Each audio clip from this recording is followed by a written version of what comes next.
It's not live. There you go. Well, I'll let you know. Okay.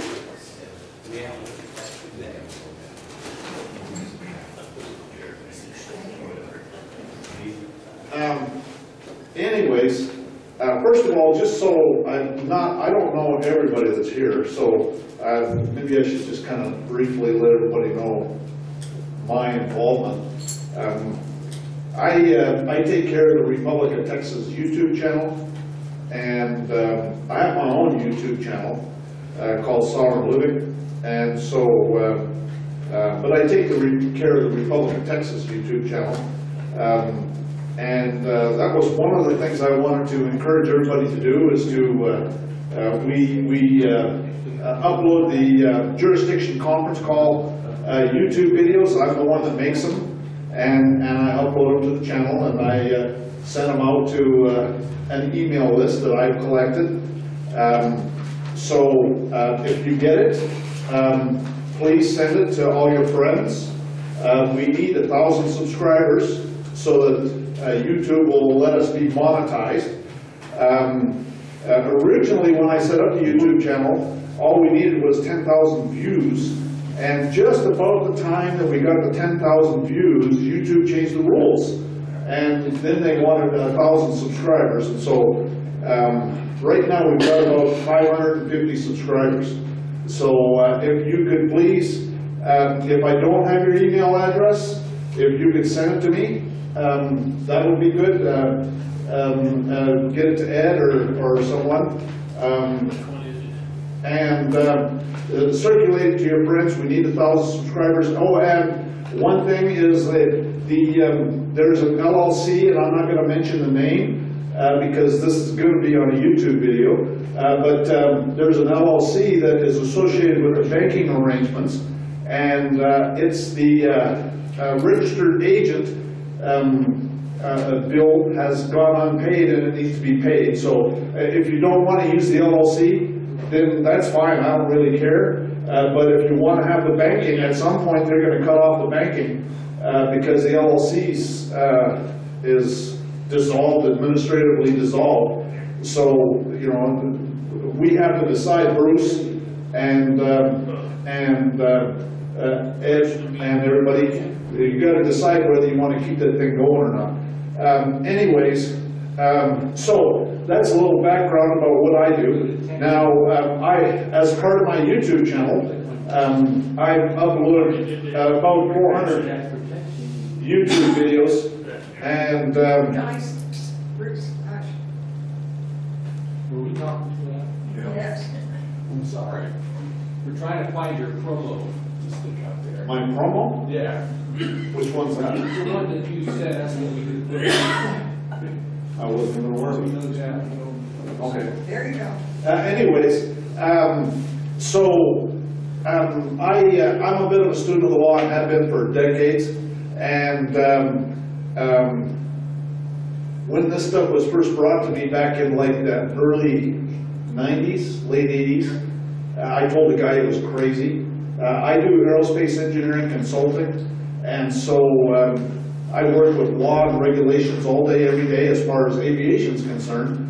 And so I know a little bit about how the law works. And I told this guy he was crazy, and he brought out some court cases, and I thought, wow, if this is true, this is the most fantastic thing there is. So I started looking into it. Anyways, so I've uploaded a bunch of videos that talk about the law and how the law works. As far as Ed's jurisdiction calls and things like that, that's great material that he does, and I'm sure he does. There's a lot of people, I know that I get a lot of positive feedback. There's people talking there's the chat on the YouTube channel that I definitely look at, and I review those chat messages, and I delete the ones where there's trolls on there, with their, comments. But the point is that is helping a lot of people. One of the things to understand about with the IRS is there's two ways that they can come at you. They can come at you criminally or civilly. Now, in order for them to come at you criminally, there's only really two ways that they can come at you criminally, One of them is for tax fraud. That's when you lie on your tax return and they can prove it. And so if you don't file a tax return, then that eliminates that potential issue. The other way they can come after you criminally is for willful failure to file. And that's when they send you a request to file and you don't answer it somehow. The courts have ruled that if you have an honest belief that you're not required to file, then they cannot come after you for willful failure to file. So when they send you that request to file, which they sent to me way back when, I sent them back a 20-page letter explaining all the reasons why I'm not required to file. And they've never even come looking for me or anything. And the reason is because I didn't file a tax return, so they couldn't bring up tax fraud. And the other choice was willful failure to file. I addressed that. I told them that I'm not required to file. And on top of that, so then what they did is they started taking, I was working at US Airways at the time in the engineering department, and they told US Airways to increase I was filing exempt. They told US Airways to increase my withholdings to maximum. And so US Airways was taking, well, it was like as if I previously was exempt, that's 99 exemptions. And afterwards it was like I didn't have any exemptions. So I wasn't, they were dinging me pretty hard on the paycheck. And so that's when I left US Airways. But the bottom line is I filed a lawsuit against them, and I took them to the Supreme Court. And when I was in the Supreme Court, I put an affidavit on my petition for written certiorari to the U.S. Supreme Court. And one of the things in my affidavit, I said, I don't have a Social Security number. I have never had a Social Security number. No problem, because nobody has a Social Security number. A Social Security number is a number for a Sesticate trust. And so once you understand that, then everything changes. So then what happened was, actually I took the IRS to the Supreme Court twice. And both times, actually I've been to the Supreme Court 5 times. And every time I told the Supreme Court that you have no right to turn this case away. And they have, in their rules, it says they can turn any case away they want. So I tell them, you have no right to turn this case away, and you have no right to tax me, because a filing fee is a tax. And so every time they accept the case, and every time there's no filing fee. And I've got docketing numbers for every case where the court sent me a docketing number, and I had to send it to the U.S. Department of so-called justice, which is what I call them, and then they have to respond. And every time they waive their right to respond. Now the significance of that is the Constitution says that there has to be a controversy. The courts have to have a controversy to rule on. And when the Department of Justice or anybody, that means even you guys, if you're ever dragged into court, I'm going to tell you a little simple little way to deal with it. Anyways, that's a way that someone that was in this very building, Ed might remember, it was a guy from Houston who was anyways, let me finish this story first.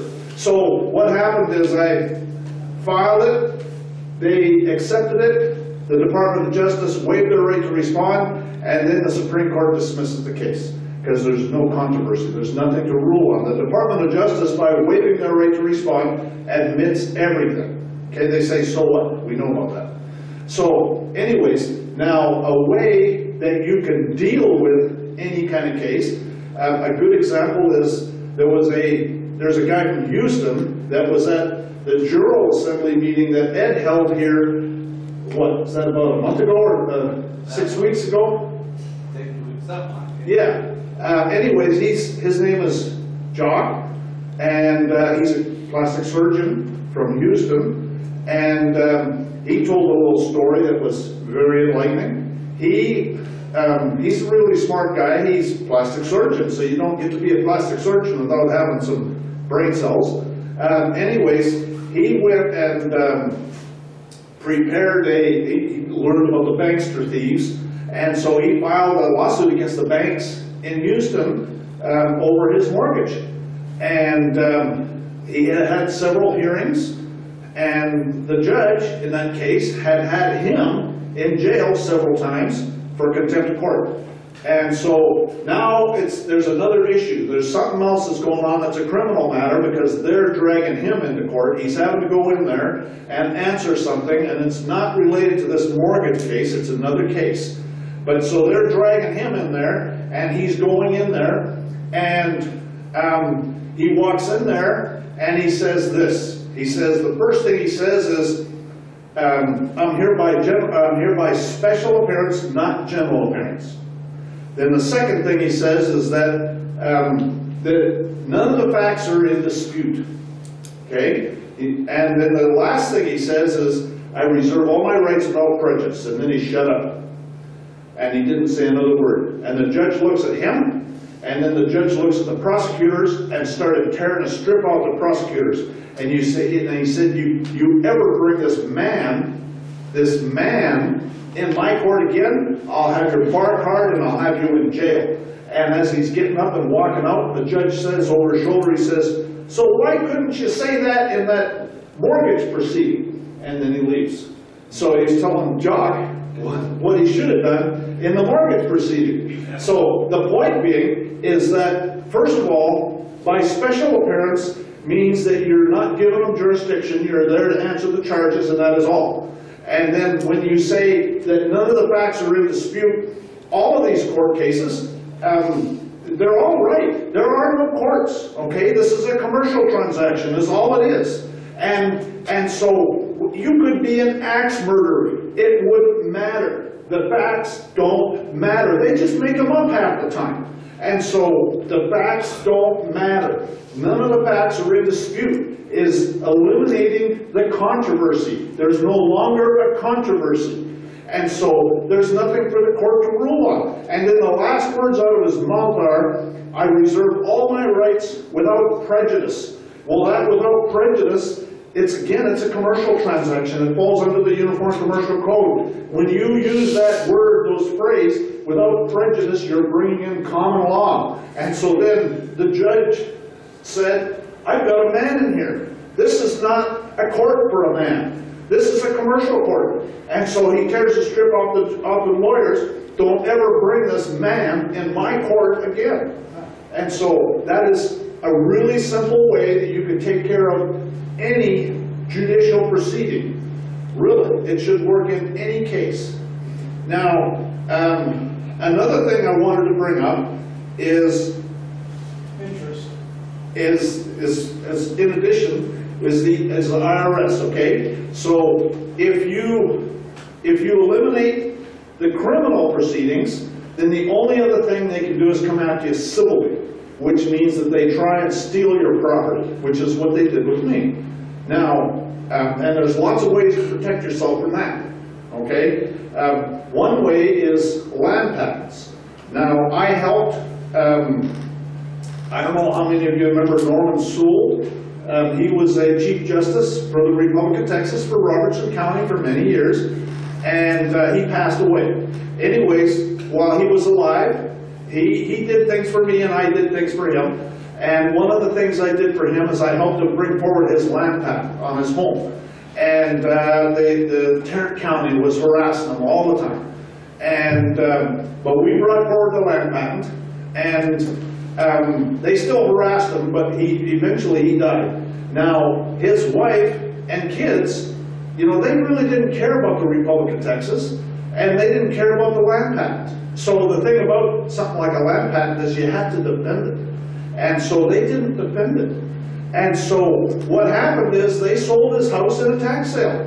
And they sold his house to the neighbor. Now the neighbor happened to be the mayor of Azle. Azle was the city where he was located. And this mayor, what happened was that a friend of mine, another Republic of Texas guy, who kind of like hobnobs with mayors and those kinds of people. And he knew this mayor, and he talking to him one day, and that mayor says, he says that land patent screwed him up big time to get bank financing. The banks wouldn't touch it, okay?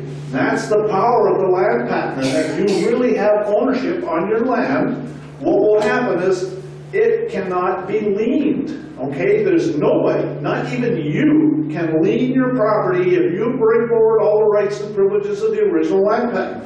You read the original act that talks about these land patents in like 1820 or 1824, and it talks about it, how it was intended to have, America was intended, I think the terminology they used was unembarrassed freeholders. In other words, it was intended that you were going to be king or queen on your little piece of land. It might be, you know, a city lot, but the point is that it was unattachable at all for any reason. Nobody could put a lien against it. And so again, I have brought forward land patents on several pieces of property that I own, and nobody messes with it. It's disappeared off the tax rolls. Some of the pieces of property have been in Texas, and some of them have been in Arizona. But you know, I've been in my battles with the IRS, as you can tell, but they never touch the land, okay? And that there's really nothing for them to take, because I like to use trusts and those sorts of things. And so, but I never, when it comes to the land patent, I always have it in my name, because again, that's the most powerful way that you can own land, is under the name of a man or a woman with the land patent, and then it's untouchable. And a good example, see, what happens is the more people that do this stuff, the more powerful it becomes. Because there was a lady in, I can never remember the name of this city. It's a city north of Salt Lake. Okay, and if you know anything about Salt Lake, it's a pretty expensive area. And this city, it's on the north side of the lake. It's a pretty expensive area too. Like her house is probably worth $350,000, and the taxes are probably $10,000 a year. And this lady's been out of work. She actually had been involved in a foreclosure and all this stuff, and so she had basically taken it from the bank, and she was still fighting with them over it. I helped her bring forward the land patent on her property too. But so the point is that she couldn't afford to pay that $10,000 in tax. And so she went down to the county tax assessor, and she started reading them the Riot Act and saying, who rendered this property for taxation? I'm going to sue their butt off. And the county tax assessor says, no problem, we'll take it off the tax rolls. Right now, immediately. So it depends on the local corruption in your local jurisdiction. Some of them are going to be, you start bringing it up, there's a thing in the Texas tax code that talks about rendering. And so your property, anything that's taxed, has to be rendered. Gee, that sounds like a contract. So if you, as a man, if you're the one that owns it, then that's the question, is to find out who rendered this property for taxation. And they're not going to want to answer that one, I guarantee you. And so that's the key in Texas. Now, not every state is going to have that, obviously, but that's going to be the key here in Texas. Now, I recently had a private information share in New Jersey. I have a YouTube channel, as you know. I've got also some private groups on Yahoo and on Google. And I've got like about 3,000 people that are on my private groups. And one of them happens to have a couple of beach houses in New Jersey. And so in the off season, he lets me go there for free and spend a week and do a private information share. And so I did one in this October, and I did one previously last May, and I got another one scheduled upcoming in May. And so he lets us use the house for free. They're big, huge beach houses. And during the season, tourist season, he makes a lot of money off those houses, but the rest of the time they sit there empty. But so, anyways, there was a guy by the name of Boris. that came there. And Boris has a very, very interesting procedure that he does. Because and it's some of the stuff that we talked about today. Because what they do, and this works in Canada and the US, matter of fact, I believe it'll work in any country that falls under UNIDROIT. Okay, so that's like 66 countries around the world that falls Uniform Commercial Code. Anyways, what they do is they go in, like with a traffic court case, they'll go in with a copy of the birth certificate, and they'll show it to the prosecutor, and they'll say, this is not for identification, this is for evidence of my interest. And I hereby release my interest to you to settle this matter. And the prosecutor says, oh, thank you very much. And that's the end of it, right there. And so, now Boris has been doing the same thing for medical bills and taxes. And the key is to know who to send it to so that it gets to the right person. If you send it like a hospital, you don't send it to the billing department because those people are clerks, they're idiots, they don't have a clue. And so what he would do is he would send it to, and you got to provide instructions on what to do. One of the things he always says on there is, thank you for your honest services. So honest services fraud is a felony, by the way. So he's basically suggesting that they need to do the right thing in this matter. Anyways, he sends it with the hospital, he'll send it to the registered agent. Because the registered agent is the one that's responsible for lawsuits, and they're the ones that are responsible to make sure it gets into the right hands. And it's worked pretty good for them. For medical bills, and he's used it for taxes and other things. But you can't use it for personal stuff. It's got to be, it's a usufruct is what it is. And so you don't own it, but you have an interest in it. And so you release your interest, and that's what he's saying, I release my interest to settle this matter.